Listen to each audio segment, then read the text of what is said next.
2 engines. That's the official story, but one of those engines never failed, not once. Raptor 3, serial number 152, sat on the outer ring, position E16, a spot that showed no fault, no abort, no warning at all. Yet SpaceX pulled it anyway. Days later, cameras caught that exact same engine, 300 miles away at McGregor, Texas. If only 2 engines failed, why is a third one gone? Stick around because the real reason Flight 13 slipped might run a lot deeper than anyone's telling you. Here's what SpaceX told the world. 2 engines needed replacing. That's it. That's the whole explanation for why Flight 13 slipped from Monday to Thursday. Simple, clean, almost too clean. Elon Musk posted it himself. 2 engines being swapped, no big deal. And for a program that's used to fixing things fast, a few days delay barely raises an eyebrow. Except this time, something doesn't sit right. Because if this really was just 2 engines, a routine swap, why does the timeline keep stretching? Why did Monday become Thursday? And why did even Musk's own account get the date wrong before correcting it to Friday, then back to Thursday? Small mistake. But small mistakes are worth a second look. So let's look closer. The engine that wasn't supposed to fail. To understand why this delay might run deeper, go back to the moment everything started. Flight 13's first launch attempt was aborted. Ignition sequence started, then stopped. Cold, no liftoff. When that happens on a Starship booster, it's not a quiet shutdown, it's violent. Here's the clue that changes the story. Raptor engine, serial number 152. Its position on booster 20 was E16. Now, E16 sits on the outer ring of engines, not the inner cluster that failed to light during that aborted attempt. In plain terms, this engine wasn't part of the visible failure. It didn't misfire. It didn't fail to ignite. By every public account, it worked exactly as it should have. And yet, SpaceX pulled it anyway. Cameras at Starbase caught it during the rollback. Days later, cameras 300 miles away at McGregor, Texas, caught that exact same engine arriving for testing. Same serial number, same engine. Now sitting in SpaceX's test stands instead of on the booster. So ask yourself the obvious question. If only 2 engines failed, why is a third one that never failed at all, now getting pulled and shipped off for testing? To understand this, it helps to know what's actually happening inside a rocket engine during an abort, because this is the part most coverage skips right past. Think of a turbopump like a high-speed water pump, except instead of water, it's pushing liquid methane and liquid oxygen at extreme pressure, spinning at tens of thousands of revolutions per minute. When an engine ignites normally, that pump spools up gradually, pressure builds in sync, everything flows the way it's designed to. But an abort doesn't happen gradually. It happens in a fraction of a second. The pump might already be spinning, fuel already moving, and then a valve slams shut to kill the sequence. That sudden stop creates something engineers call a pressure spike, or hammering. Picture a fast-moving car slamming the brakes instead of easing off the gas. The engine wasn't built to stop that fast. Something has to absorb that shock. This isn't a new theory. It happened before. During Booster 19's aborted static fire ahead of Flight 12, that same kind of rapid shutdown ended up damaging engines that weren't even the ones that triggered the abort in the first place. Collateral damage, essentially, from the stop itself, not the original fault. So here's the working theory. If Booster 20's abort caused the kind of pressure spike Booster 19's did, then engine E16 might not be an isolated case. It could be one visible example of a wider swap SpaceX hasn't detailed publicly. 2 engines announced, an unknown number pulled without a word. That would explain why a simple 2-engine swap keeps eating more days than expected. To be clear, this is not confirmed. SpaceX hasn't said this. This is what the evidence points toward, and evidence and official statements aren't always the same thing. Ruling out the weather.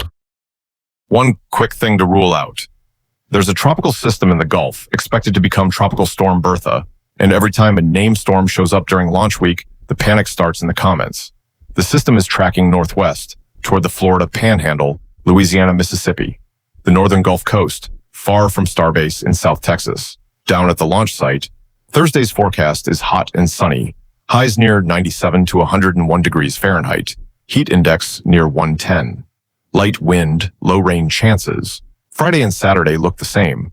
So the delay isn't coming from the sky, it's coming from inside the rocket. which brings the mystery right back to those engines. Here's what makes this delay even more interesting. While Booster 20 sits inside the bay getting fixed, the next booster in line, Booster 21, has already arrived at the test site. It arrived on July 17th. Since then, it's completed an ambient pressure test and 2 full cryogenic proof tests, one on the 19th, one on the 20th. In plain terms, the next rocket is already through its structural testing. It's ready for engines, ready for static fires. While Flight 13 is still working through whatever is wrong with Flight 13, that detail matters. It tells you how SpaceX is running this program right now. They're not pausing the whole operation to fix one booster. The production line keeps moving, testing keeps moving, and Flight 14 could realistically fly in August, right behind Flight 13. Which raises a real question. Is SpaceX confident enough in whatever caused this delay that they're comfortable pushing the next vehicle forward on schedule? Or is the fix specific enough to Booster 20 that it won't repeat on Booster 21? Either answer says something about how serious this issue actually is. Here's why any of this matters beyond a few days' delay. SpaceX has stated a goal: fly monthly. Flight 13 in July, then Flight 14, then Flight 15, one after another. If that pace holds, this could be the biggest cadence ramp Starbase has ever seen. Put that in perspective. SpaceX launched 2 Starships in 2023, 4 in 2024, 5 in 2025. Hitting even Flight 18 by the end of this year would mean 7 launches in 2026, despite not launching at all for the first 4 months of the year, while new infrastructure was being built. And the number behind that number is staggering. Every full Starship stack burns 39 Raptor 3 engines, 33 on the booster, 6 on the ship. 6 launches this year, with no engine reuse, means 234 engines built, tested, and flown in 12 months. Nearly 20 engines a month, roughly 4 every single week. That's not a rocket program anymore. That's an engine factory running at full industrial speed, and Starbase is only as fast as that factory allows it to be. So when 2 engines, or possibly more, need replacing, it's not just a maintenance issue. It's friction inside a machine built to run at a pace it's never sustained before. Every extra day spent swapping engines is a day borrowed from a schedule with almost no slack left. And there's a reason that schedule matters so much. 17 months, roughly how much time is left before Artemis 3 is supposed to fly. No earlier than late 2027. Orion docking, in-orbit refueling demonstrations. Starlink 5-3 deployment. These are the priorities SpaceX is racing against, and right now, the clock isn't stopping for anyone. Florida is catching up too. While Texas deals with engine swaps, Florida has been making steady progress of its own. At Pad 39A, the methane booster quick disconnect door just went in, the armored interface that connects fueling lines to the booster. Same twin QD design already proven at Starbase. SpaceX hasn't given an official date for Florida's first Starship launch, but the statements on record tell their own story. Back in February, SpaceX's senior mission manager for human spaceflight said the company is clearing 39A for what he called, in his words, hopefully the first Starship launches later this year. SpaceX's VP of launch added that any vehicle flying from Florida would be, in his words, a vetted machine that shows up ready to party. The FAA has already approved up to 44 Starship launches a year from that pad. Based on the visible pace of construction, a vehicle could realistically be stacking there before the year is out. So here's the picture forming. Texas is pushing forward on hardware, testing, and cadence. Florida is building the infrastructure to become a second launch site. Every piece is moving toward the same goal, making Starship a vehicle that flies often, not occasionally, which is exactly why a delay, even a short one, stands out right now. This program isn't built around patience, it's built around speed. Here's something almost nobody's talking about, and it connects directly to what kind of Starship needs to be ready and when. NASA recently released new renders of the Artemis 3 mission. Quick reminder of what Artemis 3 actually is now. It's not a moon landing anymore. That job moved to Artemis 4 in 2028. Artemis 3, flying in 2027, is a crewed rendezvous and docking demonstration in Earth orbit. Orion will dock separately with a test lander from Blue Origin and a specialized Starship from SpaceX. NASA has confirmed SpaceX's version will be based on Starship version 3, the The same base as the future human landing system, but not the full landing system itself. Makes sense.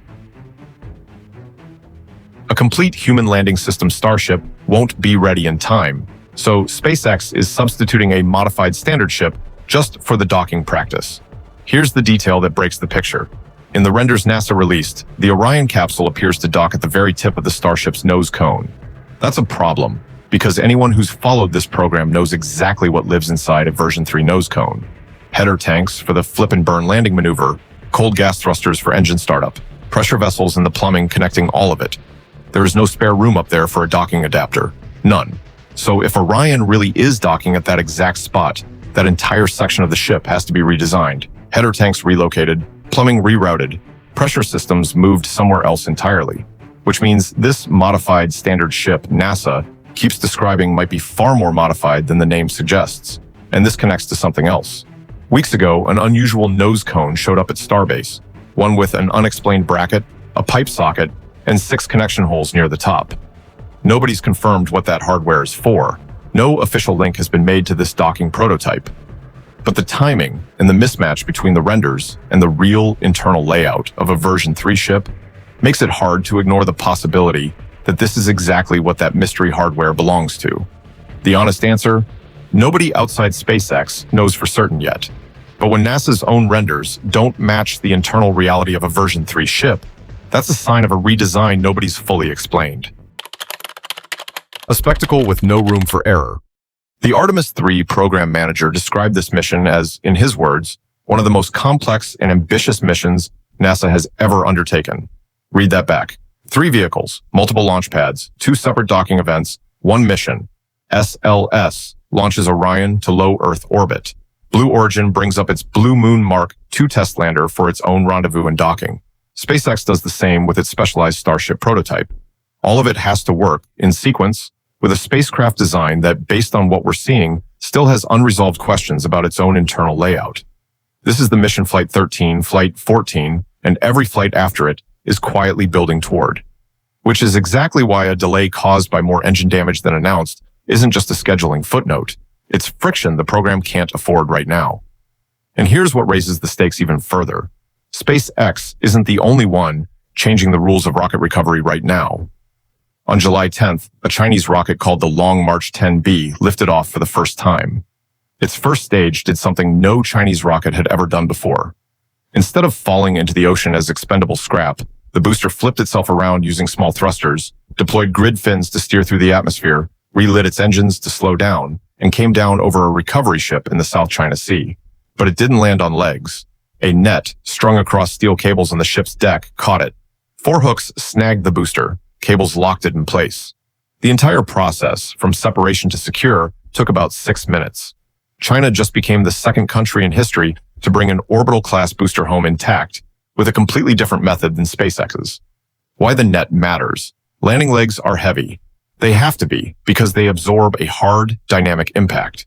Every kilogram spent on legs is a kilogram not spent on payload. By moving the catching mechanism onto a ship instead of the rocket itself, China's engineers cut weight and complexity directly off the vehicle. Fewer systems, fewer failure points, more performance. If that sounds familiar, it should. It's close to the exact logic SpaceX used when they chose to catch super heavy boosters with Mechazilla's arms instead of giving them landing legs. For comparison, the Long March 10B stands about 63 meters tall, a little shorter than a Falcon 9, but wider at 5 meters across. It can deliver 16 tons to low Earth orbit, reusable, just 1 ton short of Falcon 9's 17. Why does this matter for the Starship story? China has 2 clear goals riding on this rocket. First, a crewed lunar program targeting a landing before 2030, and cadence, if flying often and reliably, is exactly what recovery technology unlocks. Second, and this is the part people miss, satellite internet. China is building 2 massive broadband constellations, and under international spectrum rules, each one has to get at least 10% of its planned satellites into orbit by the end of 2026, or risk losing the rights to that spectrum entirely. That's the same kind of deadline pressure facing companies like Amazon's satellite network. And it's the same category of pressure SpaceX is under with Starlink and Starship both. In other words, while SpaceX is working through what really delayed Flight 13, Another country just proved a second path to reusable rockets actually works, at scale, with a real satellite on board, on the very first attempt. What this all points back to. So bring all of this together. 2 engines announced. A third one pulled from a position that never showed a fault. A known precedent from Booster 19 of aborts damaging engines beyond the visible failure. A next-generation booster already finished with structural testing, while this one still sits in the bay. A cadence goal, monthly flights, that leaves almost no room for delays like this one. A mission, Artemis 3, whose spacecraft renders don't fully match the internal design of the ship that's supposed to build it. And a competitor, China, that just proved an alternative recovery method works on the first try. None of these facts, on their own, prove exactly what's happening inside Booster 20 right now, but together, they paint a picture that goes well past 2 engines needed replacing. The evidence suggests this delay is connected to something SpaceX hasn't fully explained yet, and the timing, right as the company is trying to hit a pace it's never sustained before, makes that gap between what's been said and what's been seen impossible to ignore. 2 engines was the official line. The evidence said otherwise. I'm Adrian. Thanks for analyzing this with me. Like, share, comment, and subscribe to the Space Brief. More breakdowns are on screen.